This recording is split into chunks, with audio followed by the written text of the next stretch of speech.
Comment passer à l'action? Comment se mettre dans l'action et être plus efficace? Dans cette vidéo, je vais vous partager 2 prises de conscience et 2 directions pour vous aider à aller plus facilement vous mettre dans l'action.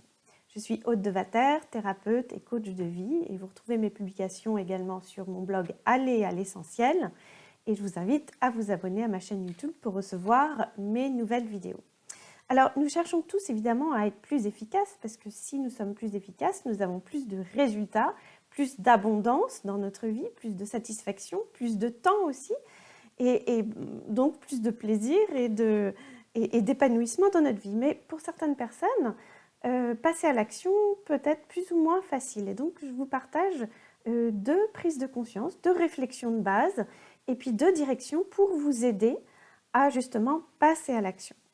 Alors, première réflexion, en fait, c'est sur la gestion et la création. Et j'ai envie de vous poser 2 questions. Est-ce que vous êtes dans la gestion permanente de votre vie ou au contraire, est-ce que vous êtes créateur de votre vie? Parce que c'est ça la chose, c'est que si vous voulez, qu'est-ce que c'est gérer sa vie? Dans le concept de gérer sa vie, il y a donc une idée de gestion, d'efficacité. On se débrouille pour faire face. On se débrouille pour faire avec, d'accord? On gère avec plus ou moins de fluidité, bien sûr. Et puis, il y a aussi une notion supplémentaire qui est un petit peu de l'ordre de « je subis ». C'est-à-dire que je fais avec, je gère. Or, quand nous sommes dans la création, quand nous créons notre vie, là, on est plus dans la construction de quelque chose.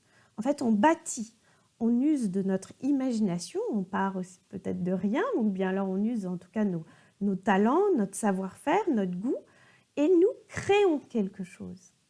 Et donc, à partir de cette création, on n'est pas tout à fait comme dans la gestion. C'est tout à fait différent. Et la plupart d'entre nous, en fait, nous sommes dans la gestion.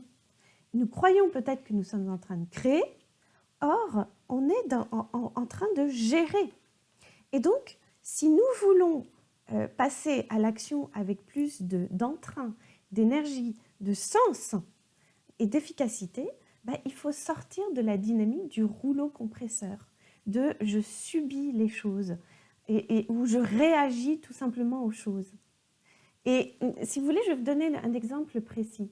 Quand le réveil sonne le matin, on réagit, on se lève. Quand c'est l'heure du repas, c'est l'heure du repas. Quand c'est l'heure de rendre son projet, on rend ce projet. C'est l'heure des vacances, on prépare les vacances. C'est l'heure du week-end, on prépare le week-end. Tiens, c'est l'heure de la réunion, on y va. Mais est-ce qu'il y a vraiment de la création derrière tout ça? En fait, c'est ça la question. Est-ce que j'ai envie de vous inviter à vous poser la question dans votre vie et de voir justement si vous êtes plus dans la gestion ou dans la création. Est-ce que quand c'est l'heure d'aller à votre réunion, de rendre votre rapport ou de préparer le repas, est-ce que vous êtes en train de créer ou vous êtes juste en train de subir un planning qui avance comme ça, jour après jour, heure après heure, mois, semaine après semaine? D'accord? Et en fait, quand on est forcé à faire des choses, même si on peut en faire certaines avec plaisir, bien sûr, c'est pas tout à fait pour moi se mettre à l'action. Parce qu'en fait, on fait les choses par obligation, par devoir, parce qu'il faut bien. Mais à certains moments, est-ce qu'on ne fait pas les choses un peu comme un robot, un peu comme un mort-vivant aussi? Peut-être que là, je vais loin dans mon langage, mais parfois, quand c'est la routine, on est un peu mort-vivant au creux de l'hiver, dans le brouillard parisien, en plus par la situation actuelle, ça peut être un peu le cas. Mort-vivant, pourquoi? Parce qu'en fait, on a perdu notre raison d'être, on a perdu le sens. Pourquoi est-ce que je suis en train de faire ce que je suis en train de faire? Son étincelle, sa flamme. Et donc, est-ce qu'on passe vraiment à l'action de plein gré, avec joie, avec liberté? Je vous pose la question, je ne sais pas. D'accord? Je vous pose la question. Donc, ça nous amène à ma deuxième réflexion. D'accord? Est-ce que nous faisons des choix ou est-ce que nous faisons des non-choix? Bon, évidemment, comme toute réflexion, ça se discute et puis bon, c'est pas la vérité. Et puis, on peut trouver toutes sortes d'arguments ou raisons qui vont à l'encontre de ce que je vous présente. Mais mon objectif n'est pas d'avoir raison ou quoi que ce soit, c'est juste de vous faire réfléchir différemment sur votre vie et pour que vous puissiez prendre conscience qu'en fait, ce que vous faites, heure après heure, jour après jour, pas à 100% bien sûr, mais qu'est-ce que vous créez? Qu'est-ce que vous choisissez réellement dans votre vie? Et en fait, quand on est dans le non-choix et quand on subit, est-ce qu'on arrive véritablement à passer à l'action? Est-ce que c'est vraiment ça, passer à l'action? D'accord? On gère, on fait les choses parce qu'il faut bien, faut bien se lever le matin, il faut bien faire son travail, il faut bien aller gagner sa croûte, il faut bien aller faire ses courses, il faut bien aller s'occuper de nos enfants, il faut bien aller faire tous les devoirs que nous devons faire, ranger, rencontrer les gens, aller à des réunions. Bon, il y a, c'est sûr, un certain nombre de choses pas toujours très marrantes à faire. Mais est-ce que nous sommes dans le choix? Est-ce que nous sommes dans la création? C'est pas si sûr. Donc c'est pour ça que je vous invite vraiment à réfléchir à ça. Ma question c'est, est-ce que aujourd'hui, hier, cette semaine, demain, dans toutes les choses que vous allez accomplir, est-ce que vous êtes dans le choix? Ou plutôt, est-ce que vous êtes dans le non-choix? Est-ce que c'est vraiment un choix de votre personne de faire ce que vous faites? Est-ce que vous avez vraiment choisi ce que vous vivez? Est-ce que vous avez vraiment choisi ce que vous faites? Donc là, je vous renvoie à la vidéo précédente, dans cette série sur l'efficacité, où je vous invite à vous poser un certain nombre de questions de fond pour pouvoir vous aider à clarifier et à discerner tout ça. Et vous savez, je vais prendre un autre exemple, mais certaines personnes que j'accompagne et qui sont... celles que j'accompagne sont souvent en transition professionnelle, en fait, elles n'ont pas forcément choisi le métier qu'elles quittent ou qu'elles voudraient quitter. Parfois, elles ont 40, 50 et plus années, et puis elles se rendent compte que en fait, tout a roulé jusque-là, les études, ça marchait bien, donc on a fait ça.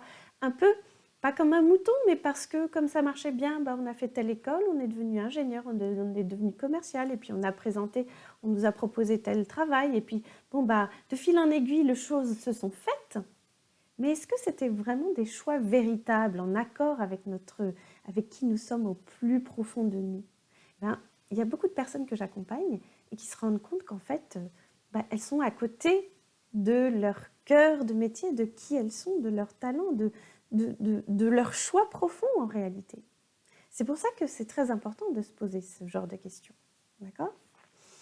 Donc, je vous invite vraiment à faire la clarification par rapport à la gestion et la création, par rapport au choix et au non-choix. Et soyons vraiment honnêtes et vrais avec nous-mêmes, apprenons à aller à l'essentiel. Et donc, nous devons vraiment prendre conscience de notre façon de fonctionner aujourd'hui si nous voulons passer à l'action, mais véritablement, de notre plein gré, avec énergie, avec élan, enthousiasme, sens et efficacité. Pourquoi est-ce que je fais ce que je fais? D'accord? Donc, je vous propose 2 directions. La première, c'est la clarté. La clarté. D'accord? Pour nous aider à passer à l'action, nous avons besoin de clarté. Vous voulez que je vous dise pourquoi nous avons du mal à passer à l'action en vérité? Parce qu'en fait, nous ne sommes pas clairs. Nous ne savons pas, en réalité, où nous voulons aller, ce que nous voulons. Et sur un plan extrêmement concret, là, aujourd'hui, maintenant, nous ne savons pas quelle est notre prochaine action à faire. Ou les 2-3 prochaines actions qui vont nous faire avancer. Quel est notre plan d'action? Et donc, si nous n'avons pas de vision claire à court, moyen ou long terme, eh bien, peut-être que nous avons cette vision, mais il manque des étapes. Ou bien alors nous n'avons pas cette vision, et donc les étapes, on ne les a pas, eh bien, on peut aller nulle part. Donc, qu'est-ce qu'on va faire dans ces cas-là? On fait au plus simple, c'est-à-dire comme on a toujours fait. C'est-à-dire qu'on va se rabattre sur ce que nous avons l'habitude de faire. Donc, on fait, on réagit, on met en place des patterns, des schémas de réaction qui nous sont bien connus, qui sont bien rodés dans notre système, mais qui ne changeront rien finalement à notre quotidien. Enfin, en tout cas, si nous souhaitons une amélioration ou un changement quelconque dans notre vie, ça risque pas beaucoup d'arriver parce que si on est tout le temps en train de faire les mêmes choses, on connaît le résultat que nous avons aujourd'hui, donc ça risque pas de changer. Donc si nous voulons que les choses changent ou s'améliorent ou qu'il y ait autre chose qui débarque dans notre vie, il y a intérêt à avoir une vision un petit peu plus claire sur les choses et puis savoir sur un plan très concret, au jour le jour, de quelle est l'action que je vais entreprendre là, ici et maintenant, demain, cette semaine, pour pouvoir avancer vers mes buts, mes objectifs, mes projets de cœur, mes rêves.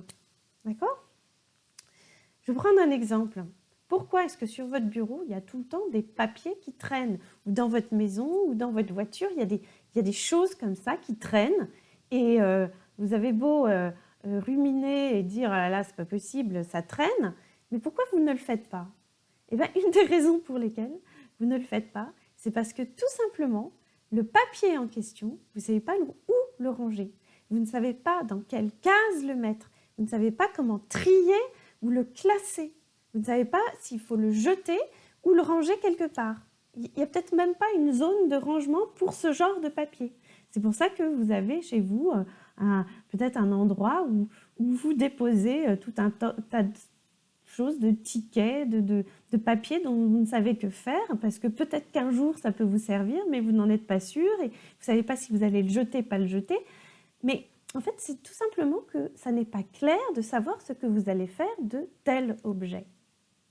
Et pour vos mails, c'est pareil, et pour tout dans la vie, si vous ne savez pas clairement quelle est l'étape suivante de ce que vous êtes en train de construire, que ce soit un bricolage ou un projet, eh bien, ça va vous mettre à l'arrêt. Et tant que vous ne savez pas clairement, vous ne définissez pas quel est votre next step, comme on dit en anglais, l'étape prochaine, eh bien, vous n'allez tout simplement pas passer à l'action. Donc ça, c'est vraiment, c'est fondamental, la clarté. Vraiment, souvenez-vous de la clarté. La clarté. Vous n'arriverez pas à passer à l'action si les choses ne sont pas claires.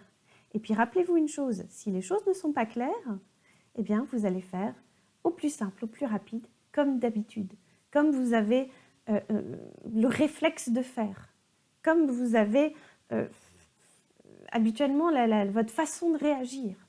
Mais là, on n'est pas dans la création, on est juste dans la répétition d'un certain nombre d'actions et de tâches qu'on fait au quotidien, comme se lever le matin quand on se lève comme un robot avec notre réveil, voilà, on est un petit peu dans cette habitude qui fait qu'on n'est pas forcément dans le choix, mais plutôt dans un non-choix. On se lève et puis on fait les choses parce qu'il faut bien les faire. Et cette espèce de rouleau compresseur, avalanche de choses à faire du matin au soir. Mais voilà, quel est notre choix là-dedans? Et donc, si nous voulons devenir créateurs de notre vie, il va falloir mettre un peu de clarté là-dedans. Et deuxième direction que je vous invite à prendre, ah oui, et à propos de la clarté, c'est ce que j'ai écrit sur mes petites notes là, n'hésitez pas à aller voir la vidéo précédente justement dans cette série sur l'efficacité où je vous donne des outils pour vous aider, des questions que je vous aide à vous poser pour vous aider à clarifier les choses justement. Et donc, deuxième direction que je vous invite à prendre, et non des moindres, c'est d'avoir de l'intention. C'est la puissance de l'intention. Alors, je ne sais pas si on voit bien clairement. Voilà. L'intention, d'accord? L'intention. L'intention, c'est quoi? C'est l'intention profonde, évidemment. Hein, c'est se donner l'autorisation, c'est se permettre. Et ça naît d'un désir profond à l'intérieur de vous. Bon, évidemment, on peut avoir des intentions mentales, je décide que, d'accord, bon, pour certaines choses, mais la puissance de l'intention, celle que je voudrais éveiller en vous et qui vous donnera l'énergie, parce que l'intention mentale, si elle n'est pas en accord avec votre intériorité, vous allez vite vous essouffler parce que vous n'aurez peut-être pas l'énergie nécessaire pour porter à bien votre projet qui sera uniquement mental. Une intention profonde et qui va vous donner l'énergie et la vibration et le courage pour persévérer, etc. Elle vient de votre intérieur, c'est un désir qui naît du plus profond de vous. Et ça va vous aider à poser un acte intérieure. C'est quoi l'intention? C'est poser un acte intérieur qui va nous donner l'élan de matérialiser à l'extérieur de nous. Si vous voulez, le passage à l'action, en fait, ce n'est pas qu'une question de faire des choses, de faire dans le matériel. Quand on pose une intention, c'est quelque chose qui jaillit de l'intérieur et qui ensuite va se matérialiser dans notre comportement, dans nos pensées, dans nos émotions, donc à l'extérieur de nous. D'accord ? Donc voilà, donc pour passer à l'action, vous voyez, j'aime bien les choses que vous n'entendez peut-être pas ailleurs, hein, dans le monde du développement personnel, on entend plein de choses, mais moi j'aime bien les choses qui ne sont pas tout à fait académiques et qui sortent un petit peu de l'ordinaire. Donc voilà, pour passer à l'action, je vous invite à conduire cette réflexion, donc de prendre conscience à quel point vous êtes dans la gestion ou dans la création, dans le non-choix ou dans le choix. Donc vraiment, asseyez-vous à un moment donné et prenez du temps pour vous dire, mais en fait, faire toutes ces choses-là que je fais au quotidien, est-ce que c'est vraiment de la création? D'accord? Quand c'est le week-end, c'est le week-end. Quand c'est les vacances, c'est les vacances. Quand je dois rendre, mes devoirs, mon projet, etc., ben, je les rends. Oui, je fais ce qu'on me demande de faire, mais est-ce vraiment de la création? Est-ce vraiment un choix personnel? D'accord? Donc, cette réflexion mérite vraiment votre attention. Et donc, ça va vous aider à passer à l'action de manière beaucoup plus intelligente, suivie et avec sens et énergie, parce que vous allez pouvoir donc prendre deux directions, clarifier vos buts, vos objectifs, vos projets, qu'ils soient petits à la semaine ou grands projets de vie, d'accord? Et clarifier aussi votre next action. Quelles sont les 3 prochaines actions très concrètes que vous pouvez faire là, aujourd'hui, ici, maintenant, demain, cette semaine, qui vont vous rapprocher de vos buts, d'accord? Des actions qui soient suffisamment simples, concrètes, petites, précises et qui soient intelligibles pour que votre personne puisse savoir ce qu'elle doit faire pour avancer sur vos projets. D'accord? Donc, il s'agit de clarifier, donc la clarté, d'accord? La clarté, et avoir l'intention profonde d'en prendre la direction, d'accord? Qui est quelque chose qui est totalement différent de faire les choses uniquement avec son mental, quelque chose qui est dénué de vie, et même si on en a besoin et que notre mental est bien entendu au service de notre vie et nous aide à avancer, à nous organiser, mais si nous voulons faire ça de façon incarnée, vivante, avec sens, avec élan, joie et enthousiasme, nous devons aller un peu plus profondément que ça. Et donc trouver une intention beaucoup plus profonde pour nous permettre d'aller à l'essentiel de notre vie et ne rien regretter à la fin de notre vie. Vous savez, le temps passe, la vie s'écoule et nous n'avons qu'un certain temps à vivre. Donc aujourd'hui, c'est le moment de s'y mettre. Aujourd'hui, c'est le moment de réfléchir. Aujourd'hui, c'est le moment vraiment d'aller à l'essentiel. Alors, si cette vidéo vous a plu, je vous invite vraiment à la partager. Vous pouvez également me laisser vos commentaires, je serai ravie de vous lire et de vous répondre. Et aller sur mon blog faire un tour pour télécharger les publications, enfin tous mes cadeaux gratuits qui pourront peut-être vous aider à aller à l'essentiel dans votre vie.